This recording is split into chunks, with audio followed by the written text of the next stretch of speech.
All right, let's clear up one of the biggest beginner questions in investing. Should I buy individual stocks or should I start with ETFs? Now, don't worry, because if you've been sitting on the sidelines confused about what makes more sense, this video is going to break it down simply so that you can invest smarter and not harder. So let's start with the basics. A stock represents ownership in a single company. So if you buy a share of Apple, you essentially own a piece of Apple. Now, an ETF, which is short for exchange traded fund, is like a bundle. So imagine a basket that holds dozens, even hundreds of different stocks. So instead of buying just Apple, an ETF like VOO gives you a slice of companies like Apple, Google, Amazon, Microsoft, and about 496 other major companies in one shot. Now let's talk about the pros and cons of stocks. When it comes to individual stocks, there are three big advantages. First off, there's high growth potential. If you pick the right company at the right time, like Tesla back in 2012, your investment can grow 10 times or more. That's the kind of return that gets people excited. Then there's potential for dividends. Some companies actually share their profits with you just for holding the stock. These payments usually come quarterly and can be a great way to earn passive income over time. And of course, there's direct ownership. When you buy a stock in a company, you're literally buying a piece of that business. And that's powerful, especially if it's a company that you believe in.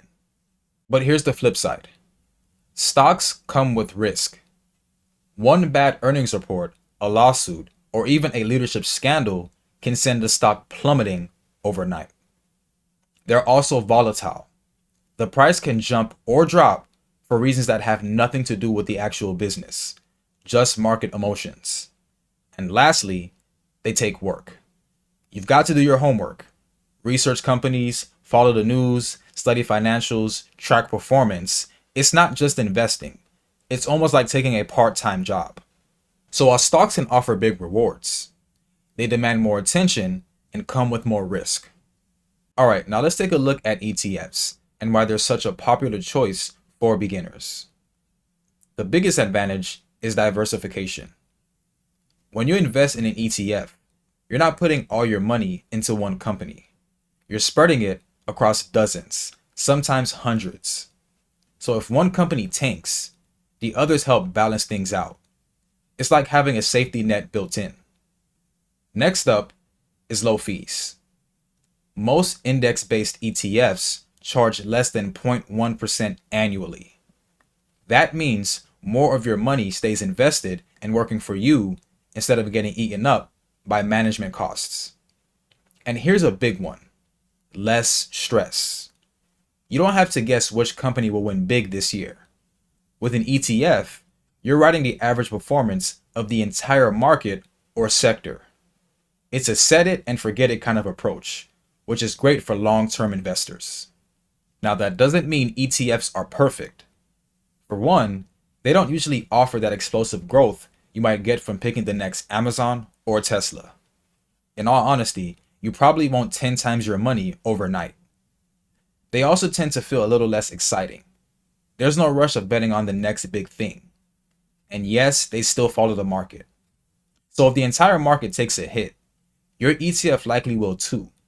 But the good news is, it usually won't drop as hard as a single stock might. So in short, ETFs offer stability, simplicity, and steady growth. But they're more of a marathon than a sprint. So let's walk through a real life example. Let's say you have $500 to invest. If you buy a single stock like Netflix and Netflix goes up 25%, great, now you have $625. But if Netflix tanks by 30%, now you're sitting at $350. Now compare that to putting your $500 in an ETF like VOO. That ETF includes 500 companies. So if Netflix drops, you barely feel it because the rest of the market holds you up. So instead of risking everything on one bet, you spread the risk and still grow your money over time. Now here is my honest advice as someone who's worked with beginners for a couple of years now. But before I share the advice, I want to make it very clear on this channel that we are not financial advisors. We are financial coaches, and we are simply sharing the information to you guys that we apply in our daily lives. So on to the advice. My honest advice to beginners is to start with ETFs. They give you a foundation, they're safer, they're easier to manage, and they're perfect for long-term investing. Once you've got a feel for the market and some consistent habits, then you can consider dabbling in stocks. But you have to build that foundation first. If you gained value from this video, do me a favor and drop a like and subscribe to the channel for more finance topics like this one.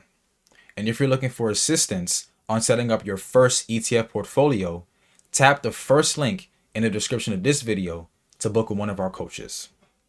My name is Abner Gellin Jr., and as always, stay smart.